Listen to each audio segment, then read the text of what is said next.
Allahu Akbar. Allahu Akbar. Assalamualaikum warahmatullahi. Allahu Akbar. Allahu Akbar. Allahu Akbar. Allah.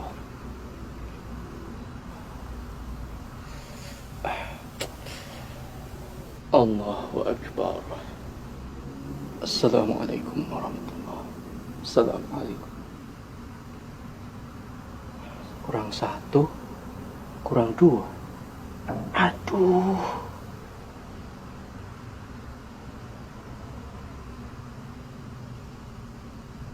Alhamdulillah wassalatu wassalamu ala rasulillah. Pemirsa yang berbahagia, apa yang kita saksikan adalah satu kejadian ketika orang lupa sehingga dia ragu mengenai jumlah rakaat dalam sholat yang telah dia kerjakan.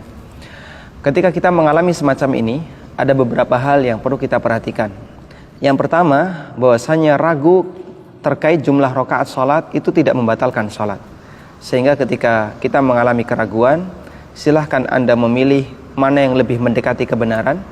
Atau jika kita lupa sama sekali dan tidak bisa memilih, maka kita memilih yang lebih sedikit. Misalnya kita mengerjakan sholat duhur, kita ragu apakah sudah 4 rakaat ataukah baru 3 rakaat. Maka kita memilih yang lebih sedikit, 3 rakaat, sehingga nanti kita tambahkan 1 rakaat lagi. Kemudian yang kedua, Rasulullah SAW mengajarkan kita untuk melakukan sujud sahwi ketika kita mengalami keraguan dalam sholat mengenai jumlah rakaatnya. Dan beliau memberikan rincian. Yang pertama, apabila kita bisa memiliki kecenderungan kepada salah satu yang kita yakini itu lebih benar. Misalnya kita ragu apakah ini baru 2 rakaat ataukah sudah 3 rakaat. Dan kita ingat nampaknya kita belum tasyahud awal, maka kita memilih 2 rakaat karena itu yang lebih mendekati. Kemudian selanjutnya kita melakukan salam, artinya sholat sampai selesai, lalu sujud sahwi 2 kali. Yang kedua, ketika kita sama sekali tidak bisa memilih mana yang lebih mendekati kebenaran, maka kita memilih yang lebih sedikit. Misalnya kita ragu 2 atau 3, maka kita pilih 2. Kemudian kita tambahkan 1 lagi, sehingga kita semakin yakin kalau sholat kita tidak kurang jumlah rakaatnya. Selanjutnya kita melakukan sujud sahwi sebelum salam. Lalu bagaimana jika kita tidak tahu ternyata di sana ada sujud sahwi? Jika kita tidak tahu, kemudian kita diberitahu oleh seseorang, begitu selesai sholat kita dikasih tahu Bapak ragu dan Bapak lakukan sujud sahwi, maka silahkan Anda lakukan sujud sahwi meskipun sholat sudah selesai. Sujud sahwi. Allahu Akbar. Allahu Akbar. Allahu Akbar. Allahu Akbar. Assalamualaikum warahmatullahi wabarakatuh. Assalamualaikum. Allahu Akbar.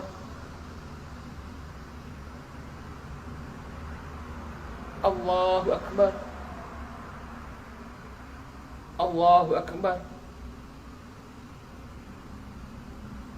Subhanallah.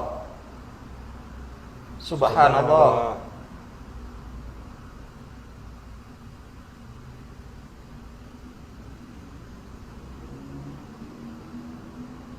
Allahu Akbar.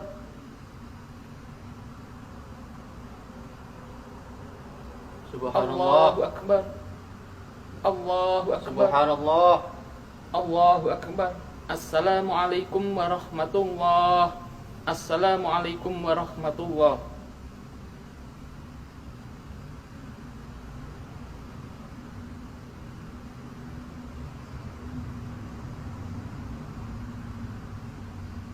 Alhamdulillah wassalatu wassalamu ala rasulillah. Pemirsa yang berbahagia, adegan yang baru saja kita saksikan adalah salah satu di antara contoh bagaimana ketika orang tidak paham tentang sujud sahwi dalam sholat berjamaah. Apa yang dilakukan oleh imam dan apa yang dilakukan oleh beberapa makmum sudah benar. Ketika imam sujud sahwi, makmum yang lain ikut sujud sahwi. Namun ada satu makmum yang dia tidak paham kalau itu sujud sahwi. Sehingga ketika imam melakukan sujud sahwi, makmum menyangka bahwasanya ini kesalahan. Sehingga dia ingatkan dengan mengucapkan subhanallah. Dan terkait sujud sahwi dalam sholat berjamaah, kaidah yang berlaku bagi makmum adalah ketika imam melakukan sujud sahwi sebelum salam, maka makmum juga ikut sujud sahwi bersama imam, karena makmum harus mengikuti imam.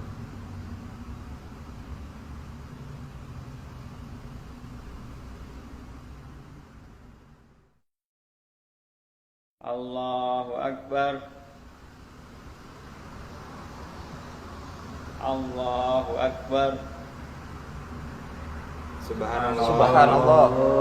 Subhanallah.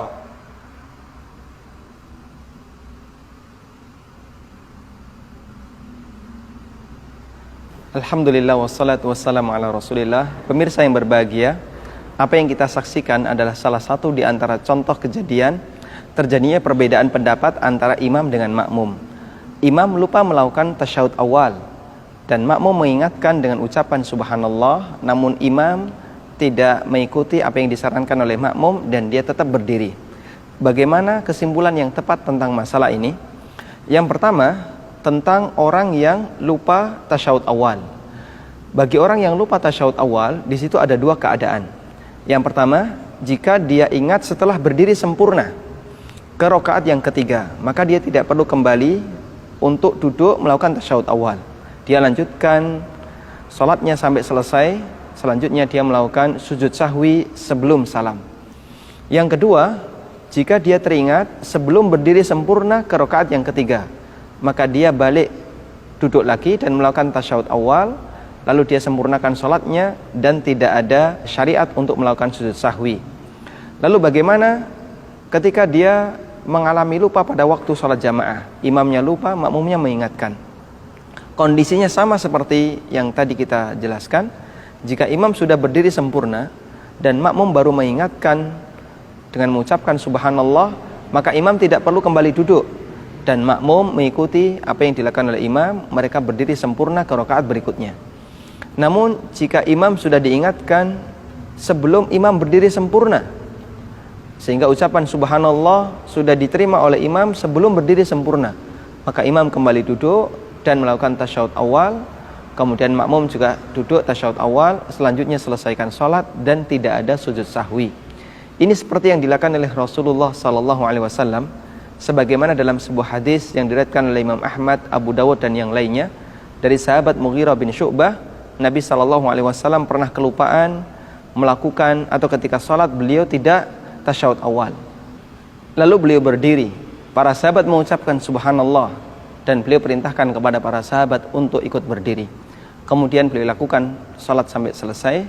Setelah itu beliau melakukan sujud sahwi sebelum salam dan diikuti oleh para makmumnya, oleh para sahabat.